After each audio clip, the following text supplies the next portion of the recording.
Ustadz saya jadi terpikir nih Ustadz.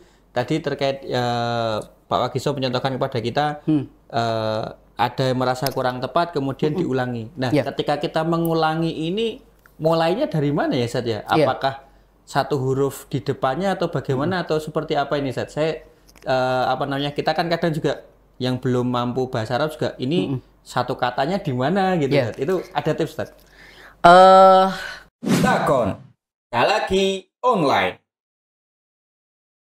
Nah, di siang hari ini kita akan membahas tebal dan tipisnya huruf. Yang biasa kita sebut dalam istilah tajwid itu ada huruf-huruf tafkhim. Tafkhim itu huruf tebal. Kemudian tarqiq itu tipis. Tafkhim tebal. Kemudian tipis tarqiq. Nah, tebal dan tipisnya huruf. Nah, dalam membaca Al-Quran atau ketika kita membaca huruf-huruf hijaiyah, maka kita akan mendapati selalu tidak terlepas dari ini. Huruf-huruf itu ada yang tebal, ada yang tipis. Nah, kita perlu tahu mana saja huruf yang tebal, mana saja huruf yang tipis, agar ketika kita membacanya maka tidak tertukar. Sehingga ketika huruf tebal jangan sampai terbaca tipis, huruf tipis juga jangan sampai terbaca tebal begitu. Nah, kemudian Mas Harif dan juga teman-teman Radio Bas yang dirahmati Allah Subhanahu wa taala, huruf-huruf hijaiyah ini ada huruf-huruf yang selalu tebal. Jadi apapun kondisinya selalu tebal. Yang tadi istilahnya adalah tafkhim. Ada juga huruf-huruf yang selalu tipis. Apapun kondisinya dia selalu dibaca dengan tipis. Yang tadi istilahnya adalah tarqiqu. Ya, kemudian ada juga huruf yang terkadang dia tebal dalam kondisi tertentu, terkadang dia tipis ya dalam kondisi tertentu. Sehingga terbagi menjadi tiga ini. Yang pertama selalu tebal, yang kedua selalu tipis, yang ketiga terkadang tebal, terkadang tipis, tergantung dengan kondisinya. Baik, langsung saja kita langsung menuju ke huruf-huruf yang selalu tebal. Huruf-huruf yang selalu tebal atau yang selalu tafkhim tadi ya. Ini terkumpul dalam lafadz ini. Khussa, dhaghtin, qidh. Agak susah ya? Susah. Namanya khussa, dhaghtin, qidh. Itu huruf-huruf yang selalu dibaca tebal. Jadi khussa, dhaghtin, qidh ini adalah sebenarnya dia adalah susunan kalimat yang terdiri dari huruf-huruf yang harus selalu dibaca tebal. Khussa ada kha, ada huruf shad, kemudian dhaghtin ada huruf dhad, huruf ghain, huruf ta, kemudian huruf qaf dan huruf dha. Jadi ada 7. Masya Allah. Banyak ya Ustaz? Ya. Ini kalau ngapal ya cukup ini ya.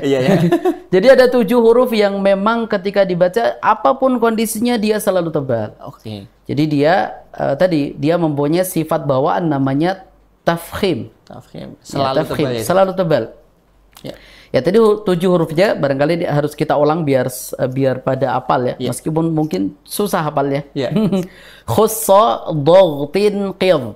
Kha, shad, dhad, kemudian ghain, kemudian ta, kemudian qaf dan dha. Nah, ini huruf-huruf yang selalu tebal. Langsung lupa ini Ustaz. Langsung lupa. Belum hafal badan. Nah, ini huruf-huruf ini pernah diwanti-wanti oleh Al-Imam Ibnul Jazari rahimahullah ta'ala. Beliau mengatakan wa harfal isti'la'i fakhim. Dan huruf-huruf isti'la itu tebalkanlah. Huruf isti'la itu 7 tadi. Huruf yang selalu tebal tadi ya. Nah, itu 7 tadi. Khussa, dhaghtin, qidh. Fakhim, maka tebalkanlah. Wakhsusa, dan khususkanlah. Jadi memang ini tuh tidak seperti huruf yang lain. Jadi dia harus selalu tebal. Kemudian litobaqa aqwa. Adapun huruf-huruf itbaq, jadi dari 7 tadi ada 5 huruf itbaq. Ini ketebalannya melebihi yang 2. Kan ada 7 tadi ya. Ada 5 yang lebih tebal, yang lebih kuat, ya. Ada 2 yang lebih ringan. Kemudian nahwa qala wal asa. Di antaranya adalah qala, ini termasuk huruf isti'la yang harus tebal, qafnya. Asa, sad, ini adalah huruf yang tadi 5 tadi, termasuk yang 5. Ya, jadi dia lebih tebal daripada qaf. Shad ini lebih tebal daripada qaf. Intinya 7 huruf ini adalah huruf yang selalu dibaca dengan tebal, atau istilahnya tadi apa? Tafkhim. Tafkhim. Ya, tafkhim. Jangan lupa nih, tafkhim. Ya, tafkhim. Nanti setelah selesai kita tes ya. Insyaallah. Kemudian 7 huruf ini juga jangan lupa. Ya. Ada singkatannya tadi, khussa, dhaghtin, qidh, kha, sad, dad, ghain, ta, kemudian ada qaf dan dha. Ya. Ini huruf yang selalu tebal. Ya, huruf yang selalu tebal. Kemudian langsung menuju ke huruf yang selalu tipis. Tadi kan huruf yang selalu tebal. Ya. Huruf yang selalu tipis, yang istilahnya tadi apa? Tarqiq. Tarqiq. Iya, tarqiq. Iya, tarqiq. Nah, huruf ini adalah selain 7 huruf tadi. Ya. Kemudian juga selain alif, lam, dan ro.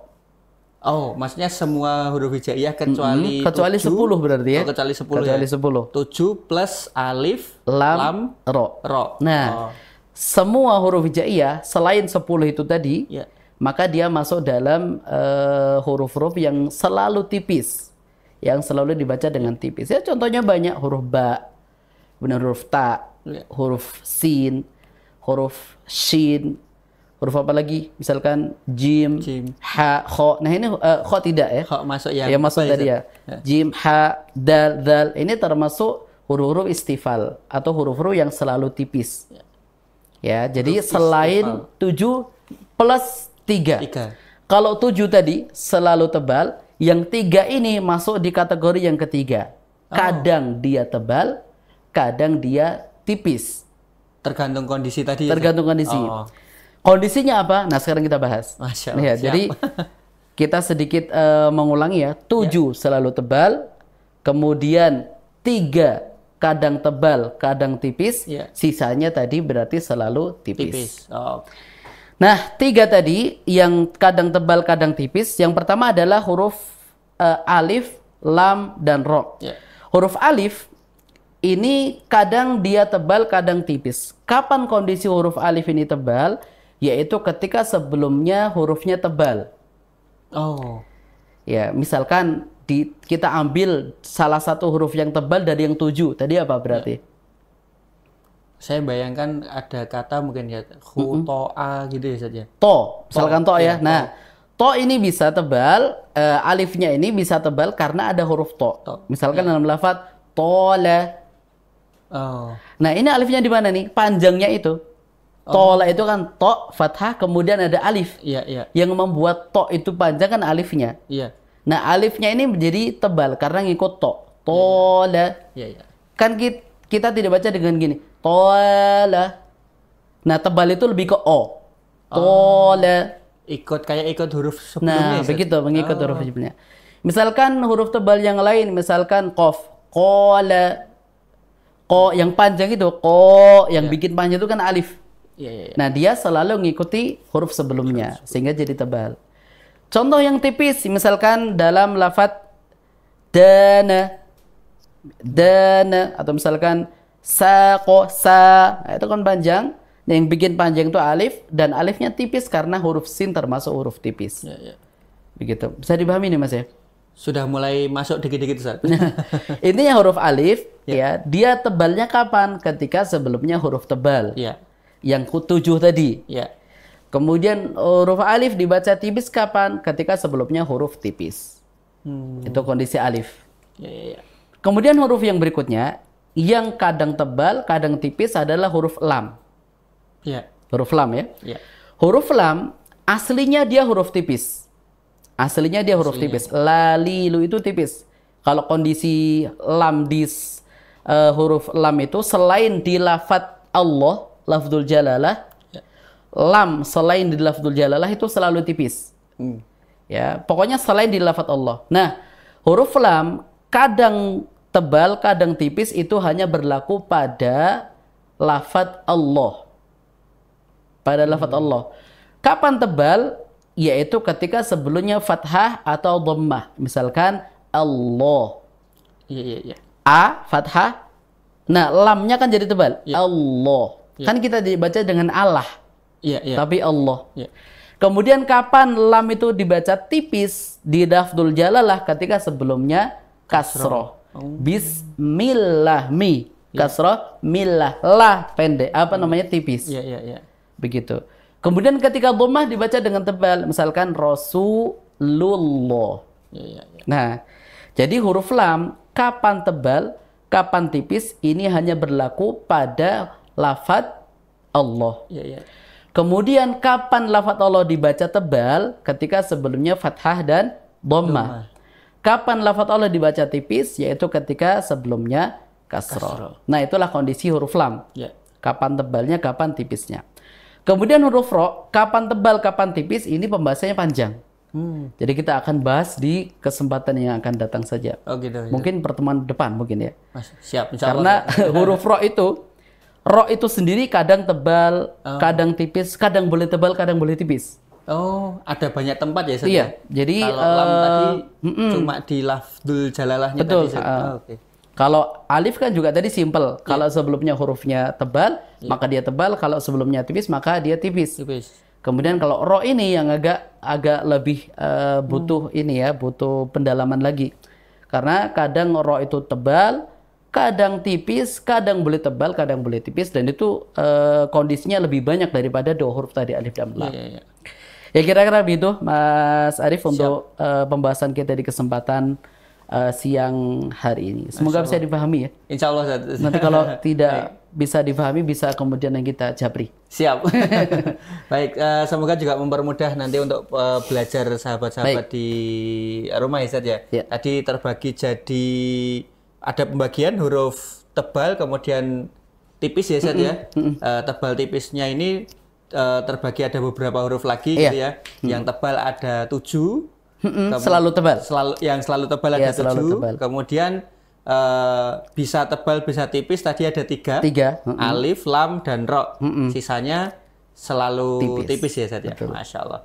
Siap. Jazakumullah khairan, Ustaz, untuk materinya pada siang hari ini. Semoga nanti mempermudah juga kita untuk pembelajaran Al-Qur'annya, Ustaz. Insya Allah, insya Allah. Kita langsung ke sesi berikutnya, Ustaz. Menyimak bacaan dari sahabat-sahabat sekalian ya, Ustaz ya. Baik, alhamdulillah ini sudah ada beberapa yang masuk. Kita coba mulai dari Pak Wakiso ini, Ustaz. Oh iya, Masya Allah. Ada silakan. Di Nalan Patemuan ini, Ustaz. Baik. Monggo, Mas Udin. A'udzu billahi minasy syaithanir rajim. Inna waliyallahu alladzi nazzalal kitaba wa huwa yatawallas shalihin.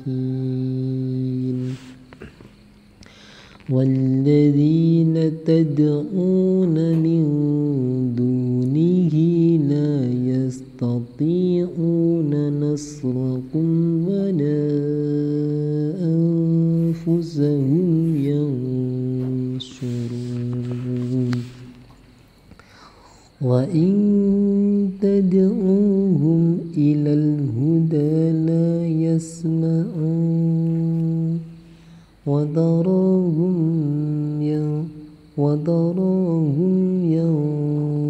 ينظرون إليك وهم لا يبصرون خذ العفو وأمر بالعرف وأعرض عن الجاهلين وإما ينزغنك من الشيطان نزغ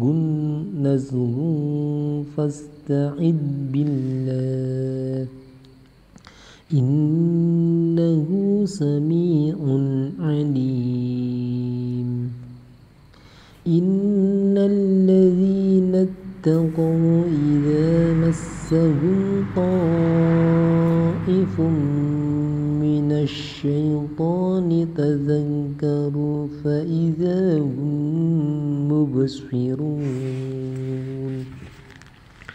وإخوانهم يمدونهم في الغي ثم لا يقصرون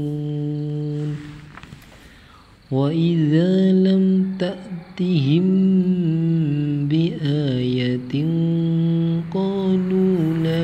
نجد بيتها قل إنما أتبع ما يوحى إلي من ربي هذا بصائر من ربكم وهدى ورحمة لقوم يؤمنون وإذا قرئ القرآن فاستمعوا له وأنصتوا لعلكم ترحمون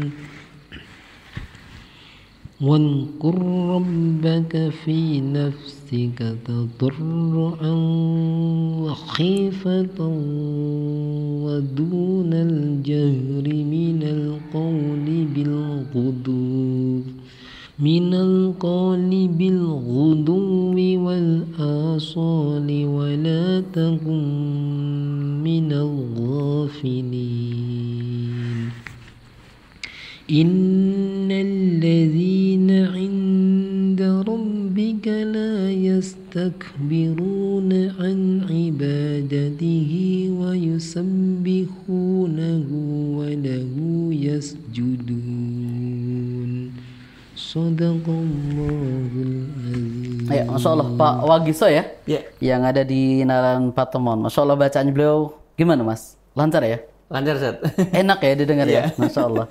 Ya, ada satu dua hal yang perlu saya sampaikan. Yang pertama, apresiasi luar biasa untuk Pak Wagiso ya, Masya Allah, karena beliau peka dengan bacaan sendiri. Tadi kita lihat ada beberapa ayat yang beliau itu sudah baca, kemudian sadar bahwa salah, kemudian mengulangi lagi dan untuk meralat baca. Ini kan luar biasa. Ya, jadi dia peduli dengan bacaan sendiri, begitu. Tidak semua orang seperti ini. Artinya dia merasa betul terus, atau kemudian juga ketika merasa salah tapi tidak diulangi.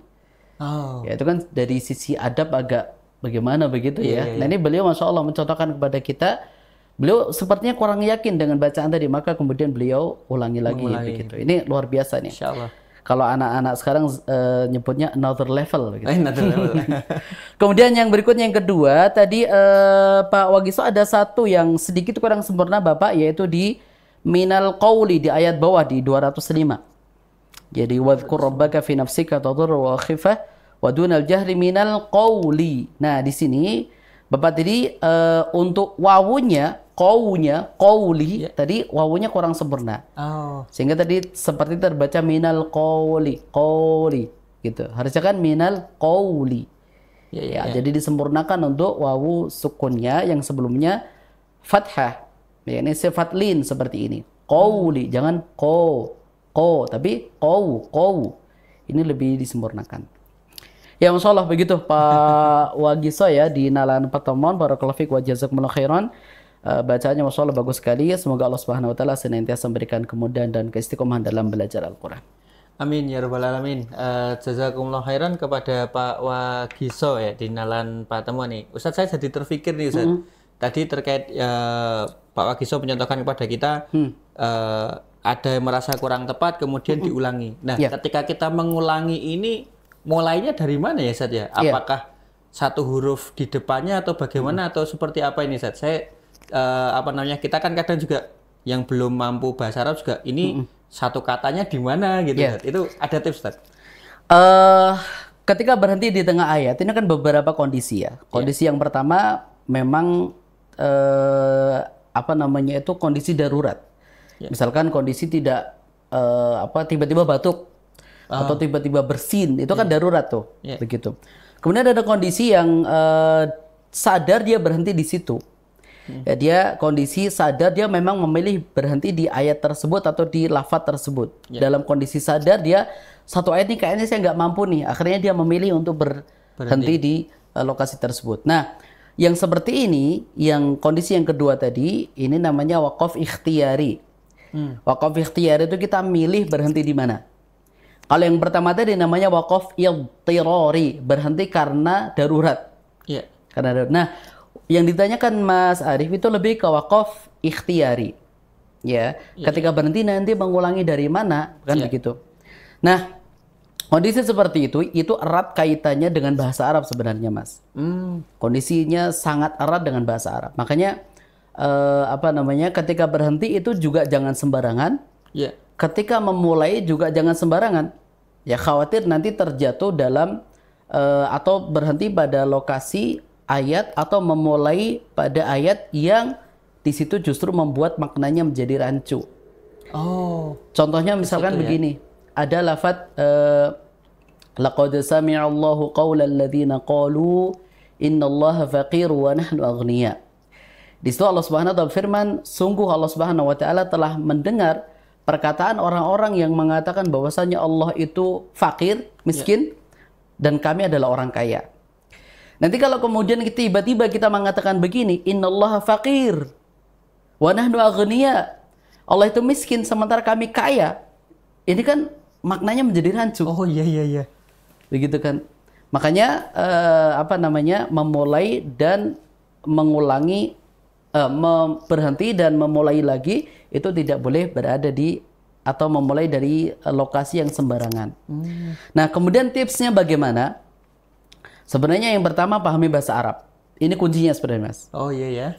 Ini kuncinya. Kalau orang paham bahasa Arab ya pasti dia akan memilih lokasi, tempat atau lafadz yang dia akan paham bahwa berhenti di situ, memulai dari situ maknanya sempurna. Ya. Kunci pertama bahasa Arab. Kemudian bagaimana yang tidak bahasa Arab? Dia lebih mudahnya ngikuti tanda wakaf. Oh. Ngikuti tanda wakaf, ya. Kan itu kan tanda wakaf itu kan sebagai penolong kita. Ya. Ya, itu kan rambu-rambu buat kita. Oh, ketika sampai di sini baiknya berhenti. Ketika sampai sini jangan berhenti. Itu kan rambu-rambu. Baiknya mengikuti tanda wakaf. Nah, kemudian kalau mengikuti tanda wakaf kok tidak mampu, nafasnya tidak kuat, bagaimana? Maka kita pilih mushaf yang di situ ada fitur. Oh iya. Sekarang kan ada mushaf namanya waqaf wal ibtida. Iya. Ada mushaf waqaf wal ibtida. Itu mushaf yang memang ada fitur berhentinya di sini loh, mulainya dari sini. Yang kayak ada garis-garisnya mulai berhenti, mulai betul. berhenti gitu. Jadi kayak ada tanda play, kayak segitiga nih play. Iya. Nanti juga ada tanda pause. Oh, ya begitu. Itu mushaf itu membantu sekali bagi kita yang punya nafas pendek ini, yang sering ngos-ngosan ketika membaca Al-Quran. Nah itu mushaf itu sangat membantu sekali. Membantu ya, Ustaz ya. Iya.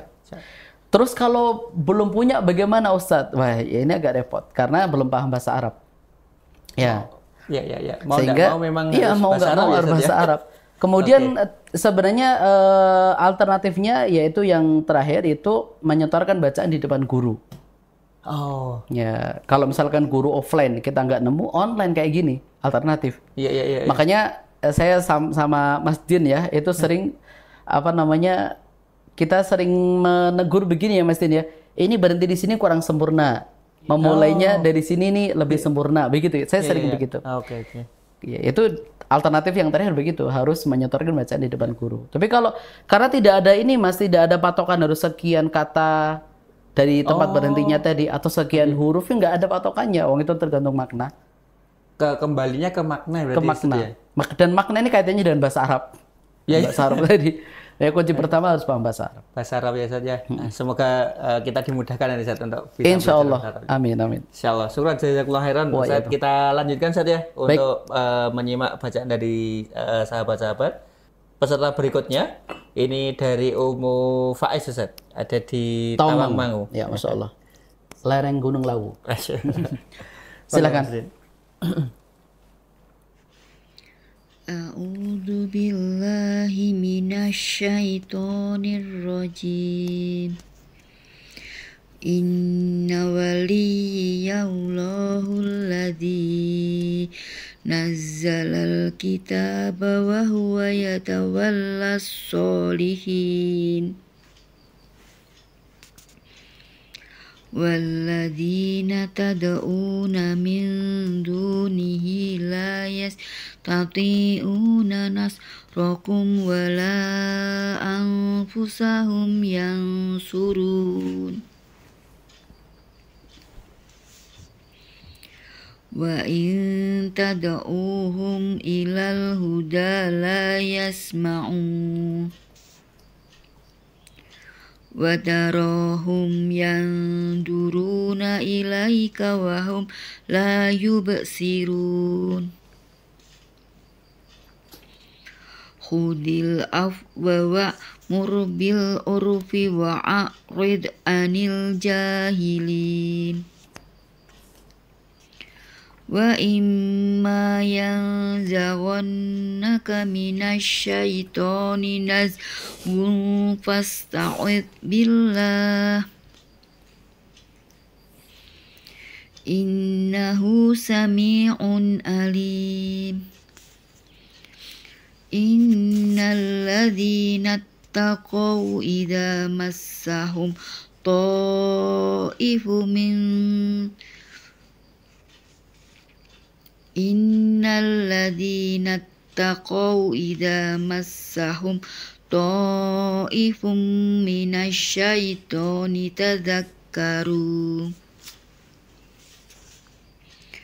tadzakkaru fa idza hum mubsirun wa ikhwanuhum yamuddunahum fil ghayyi tsumma la yuqsirun wa idza lam ta'tihim bi ayatin qalu laula jtabaitaha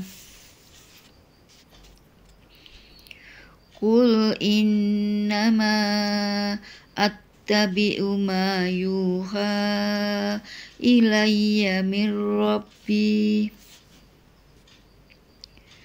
hada basairu min rabbikum wa hudaw wa rahmatul liqaumin yu'minun wa idza quri'al qur'anu fastami'u lahu wa ansitu la'allakum turhamun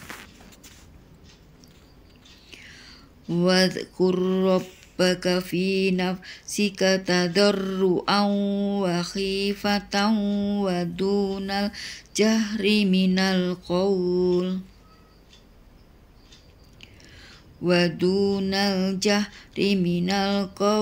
bil wuduwi wal asali wala takum minal ghafilin innal ladina 'inda rabbika la yastakbiruna an ibadatihi wa yusabbihunahu wa lahu yasjudun.